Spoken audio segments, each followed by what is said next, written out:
ഇന്ന് നമ്മൾ പരിചയപ്പെടുത്താൻ പോകുന്നത് ഒരു പ്ലംബേഗോ എന്ന് പറഞ്ഞിട്ടുള്ള ഒരു പ്ലാന്റിനെ പറ്റിയിട്ടാണ്. ഇതിൻ്റെ കളർ എന്ന് പറയുന്നത് വളരെ അട്രാക്റ്റീവ് ആയിട്ടുള്ള ഒരു സ്കൈ ബ്ലൂ കളറായിട്ടുള്ള പ്ലാന്റാണ്.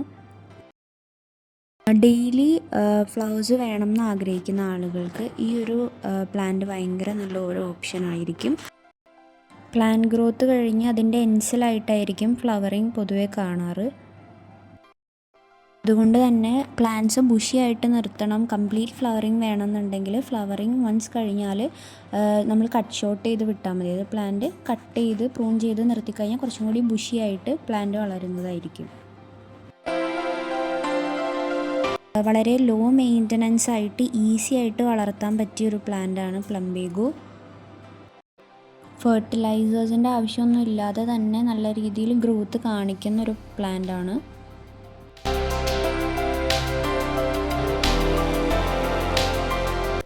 പ്രൊപ്പഗേഷനും വളരെയധികം എളുപ്പമായിട്ടുള്ള കാര്യമാണ്. അതായത് പ്ലാന്റിൻ്റെ കട്ടിങ് നമ്മൾ എടുത്തിട്ട് മാറ്റി കുത്തി കൊടുത്തു കഴിഞ്ഞാൽ എളുപ്പം കിളിർത്ത് വരുന്നൊരു പ്ലാന്റാണ്.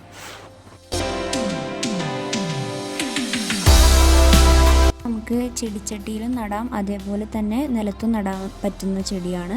നിലത്ത് നമ്മൾ ലാൻഡ്സ്കേപ്പിങ്ങിലൊക്കെ യൂസ് ചെയ്യാൻ പറ്റിയൊരു ബോർഡറായിട്ട് യൂസ് ചെയ്യാൻ പറ്റിയൊരു പ്ലാന്റാണ്. അതുപോലെ തന്നെ ചെടിച്ചട്ടിയിലാണെങ്കിൽ നമുക്ക് ബാൽക്കണി ഗാർഡനിൽ സെറ്റ് ചെയ്യാൻ പറ്റുന്ന നല്ല സൺലൈറ്റ് കിട്ടുന്ന ഏരിയസിൽ വെക്കാൻ പറ്റിയൊരു പ്ലാന്റാണ്. ഈ ഒരു റീസൺ കൊണ്ട് തന്നെ ലോ മെയിൻ്റനൻസ് ആയിട്ടുള്ള ചെടികൾ ആഗ്രഹിക്കുന്നവർക്ക് ഇതൊരു ബെസ്റ്റ് ഓപ്ഷൻ ആയിരിക്കും.